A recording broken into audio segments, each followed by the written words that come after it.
Okay, guys, we're about to get this started right here.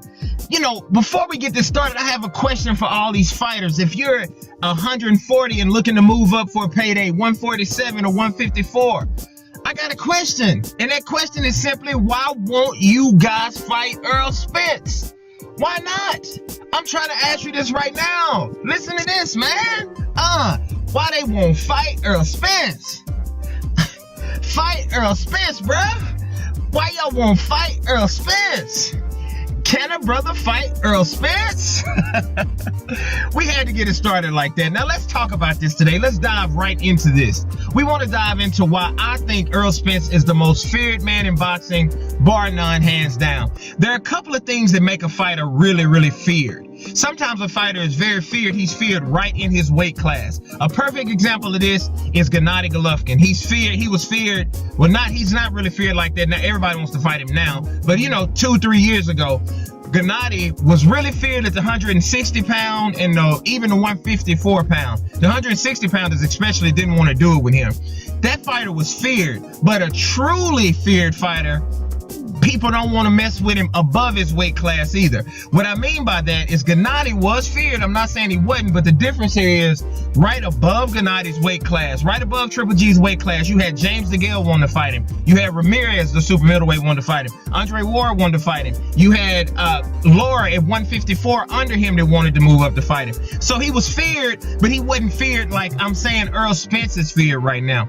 Earl Spence is just... it's almost ridiculous. I'm going to break down some things here at the end of the video of what I think Earl might need to do, actually. And this is what I'm trying to say, and this is why I'm saying this. If you look at Earl Spence, the 104, we saw Kell Brook take the chance and take the chance, and he fought him. That didn't end up too well for Kell Brook. He broke his other eye socket.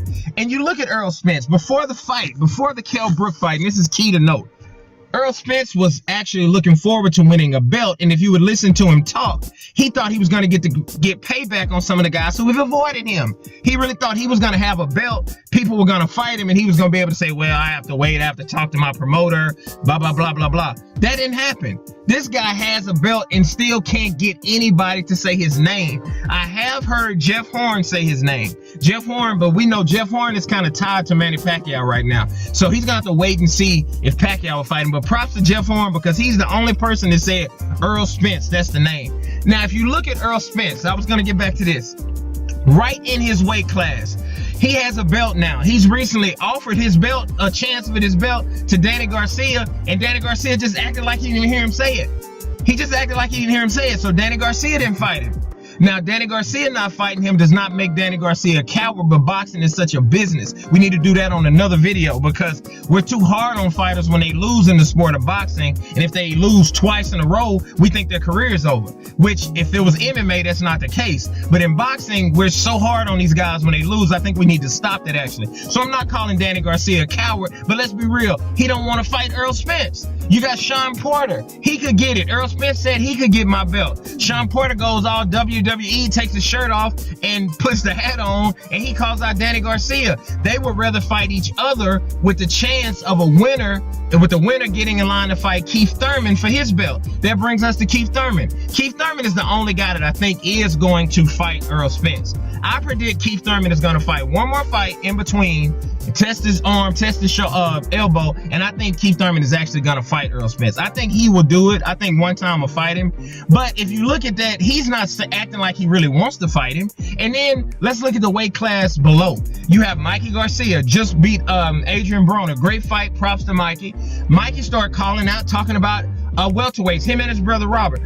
First they said, you know, Terrence Crawford. They wanted Terrence Crawford. He's not a welterweight, he's 140, but they said Terrence Crawford's name. They mentioned Keith Thurman. They mentioned Danny Garcia. They're mentioning the welterweights. They never said Earl Spence. They won't say his name.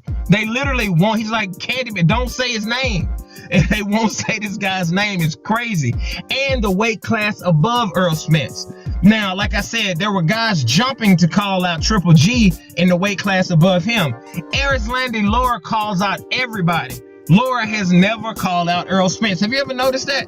Laura's always calling out everybody. Laura's never said, well, I'll fight Earl Spence if he wants to come to 154.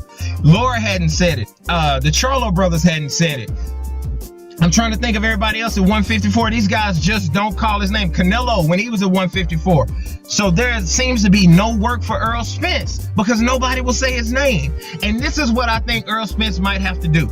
I think there's a chance that Earl Spence is going to have to do one of these dare to be great moves in order to get some attention and get the money and stuff that he deserves. Because I think Earl Spence is so avoided in his weight class, these guys are just going to go around him. They're going to act like his belt is just a belt, and they're going to go around him. You know, Danny Garcia is going to try to fight Jeff Horn or Shawn Porter. They just don't want to do it with Earl. So Earl, if you're listening, Earl, bruh, you might have to make a move. And I know it's going to sound crazy, but you're a big guy. You might have to call out a middleweight. You might have to try to do a move like Kell Brook or something like that when he jumped up to fight Gennady. Maybe you challenge, you know, I know you're cool with Charlos now because you train with the other twins, so maybe that's not going to work. But maybe you need to call out a middleweight, even if it's a subpar middleweight, just to show that you're willing to do something big to get the attention on you. So that's all I have to say, man. Get in the comment section, tell me what you think. But why they won't fight Earl Spence? Can a brother fight Earl Spence, though? Why they won't fight Earl Spence? Can somebody fight Earl Spence, though? Peace out, fellas. Y'all have a good day. Live, laugh, love. Holla at your boy. Peace.